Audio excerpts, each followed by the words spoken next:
नमस्कार दोस्तों। मैं पंडित जोगिंदर कौशिक आज आपके सामने फिर उपस्थित हुआ हूँ एक वेरी इंपॉर्टेंट विषय को लेके। महादशा में अंतर्दशा कैसे निकालते हैं या महादशा में अंतर्दशा निकालने का फार्मूला कैसे होता है। दोस्तों, जैसे आपको पता है कि महादशा की टोटल अवधि हमारे शास्त्रों में 120 वर्ष की मानी गई है। महादशा टोटल 9 ग्रहों की जो महादशा है उसकी अवधि 120 वर्ष की मानी गई है। ठीक है।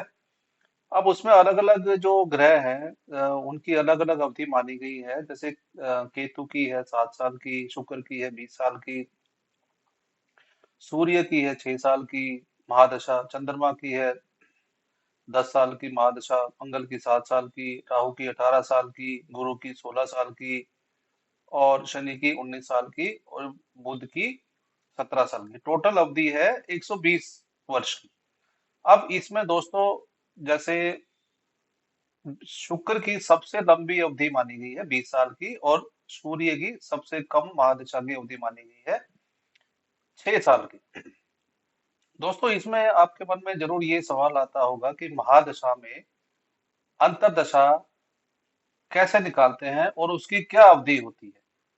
इसके लिए दोस्तों एक जो शास्त्रों में फार्मूला दिया गया है वो उसको लेकर के मैं आज आपके सामने आया हूँ। तो इसके लिए थोड़ी सी आपको एक तो ये महादशाओं की अवधि की जानकारी जरूर होनी चाहिए कि किस ग्रह में की महादशा कितने वर्ष की होती है।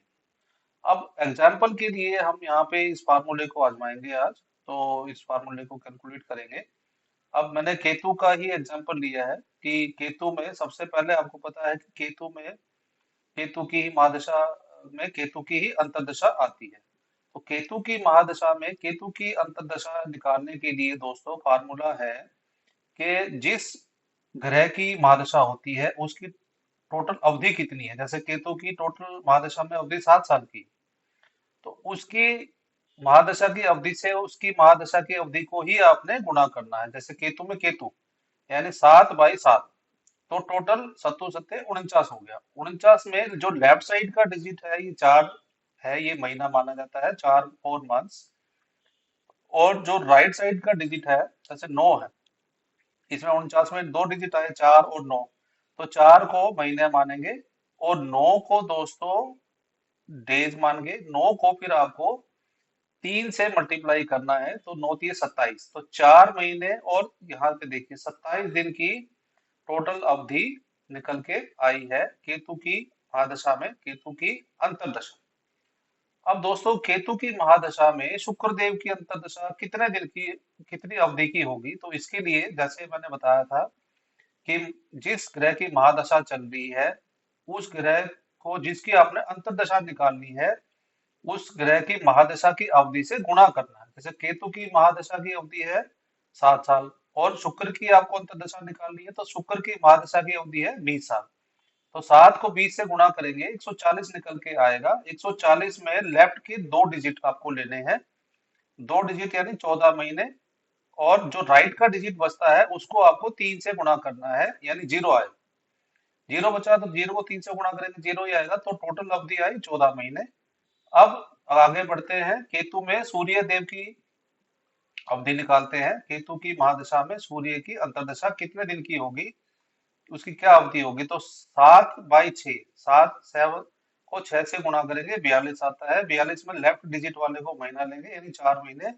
और जो दो निकल के आया है राइट डिजिट का, जो राइट साइड का जो डिजिट आया है दो, उसको आपको 3 से गुणा करना है, 2 3 6, तो 4 महीने और 6 दिन की अवधि इसकी निकल के आती है। इसी तरह से दोस्तों, केतु में आपको चंद्रमा की निकालनी है। केतु की महादशा में चंद्रमा की अंतर्दशा कितने दिन की होगी, कितनी अवधि की होगी। तो इसके लिए आपको केतु की जो महादशा की अवधि होती है 7 साल, उसको जो चंद्रमा की महादशा की अवधि होती है 10 साल, उससे गुणा करना है। तो 10 7 70, 70 आया। तो 7 वाला जो पहला डिजिट है उसको आपको महीना मानना है, और जो जीरो डिजिट राइट वाली निकल के आई है उसको 3 से गुणा करेंगे तो जीरो ही आएगा। तो टोटल ये 7 महीने की अवधि निकल के आती है। इसी तरह से अब लंबी दशाओं की तरफ चलते हैं दोस्तों। राहु केतु में राहु की केतु की महादशा में राहु की अंतर्दशा कितनी अवधि की रहेगी? तो इसके लिए दोस्तों केतु की महादशा जो है 7 साल, उसको राहु की महादशा 18 साल से आप गुणा करेंगे। 7 गुणा 18, 126 निकल के आता है। 126 में आपको पहले 2 डिजिट को महीना मान के चलना है, और राइट वाला जो एक डिजिट बचता है वो यानी 6। तो 6 को आपको 3 से गुणा करना है। 18 दिन आता है, 6 × 3 = 18, तो 12 महीने और 18 दिन की इसकी टोटल अंतरदशा निकल के आएगी, अंतरदशा की अवधि निकल के आएगी। तो दोस्तों ऐसा क्यों होता है? ऐसा देखिए, जो राइट का डिजिट होता है ना, उसको आप हमेशा 3 से गुणा करेंगे, और जो लेफ्ट में जो लेफ्ट में बच गए वो आपको महीने कंसीडर करने हैं। ठीक है, क्लियर? ऐसे ही आप सारा कैलकुलेशन करेंगे। सारे 9 ग्रहों की कैलकुलेशन करने के बाद में टोटल अवधि इसको आप जोड़ के देखेंगे, तो ये आती है 80 महीने और 120 दिन। अब इस 120 दिन को भी आप महीने में कैलकुलेट करेंगे, 4 महीने, तो 80 और जमा 4 84 महीने की अवधि क्लियर होती है दोस्तों। ठीक है, तो 7 साल में 84 महीने ही होते हैं। तो मुझे उम्मीद है दोस्तों कि ये फार्मूला आपको क्लियर हुआ होगा। और ये वैसे मैं क्यों बता रहा हूँ दोस्तों, क्योंकि देखिए, आप ये इतना गुणा गणित करने की जरूरत क्या है? अब सीधी सी बात है दोस्तों, आप आजकल जो सॉफ्टवेयर है, ऐप है, सॉफ्टवेयर है, उसमें किसी भी जातक का जो भी आपको मान लो, या महादशा में अंतर्दशा निकालनी है, तो डाटा डालिए, डेट ऑफ बर्थ डालिए, टाइम डालिए और जगह डालिए, तुरंत आपको सेकंडों में निकल के आ जाएगा। लेकिन अब देखिए, आप इतना इंटरेस्ट इसमें ज्योतिष में ले रहे हैं, तो मेरे हिसाब से आपको इस कैलकुलेशन की जानकारी होना बहुत ही जरूरी है। मान लीजिए अब किसी जिज्ञासु ने आपसे पूछ लिया, आपके सामने बैठा है कि पंडित जी ये बताइए कि ये महादशा में अंतर्दशा की अवधि कैसे निकालते हैं, कैसे कैलकुलेशन की जाती है, तो आप तो सीधा कहेंगे कि भाई सॉफ्टवेयर है, लेकिन वो तो फिर अधूरा ज्ञान माना गया ना। सॉफ्टवेयर या ऐप से निकाल दीजिए, लेकिन वो अब ये तो आंसर आता है, लेकिन वो आया कैसे उसकी आपको जानकारी होना बहुत ही जरूरी है। तो दोस्तों मुझे उम्मीद है कि ये कॉन्सेप्ट आपको क्लियर हो गया होगा। तो ऐसे ही आप जो है, और ग्रहों की महादशा की अवधि में और दूसरे ग्रहों की अंतर्दशा निकालना आसानी से सीख गए होंगे। आप खुद ही कैलकुलेट करके देख लीजिए, आपको क्लियर हो जाएगा। तो दोस्तों मुझे उम्मीद है मेरा वीडियो आपको पसंद आया होगा।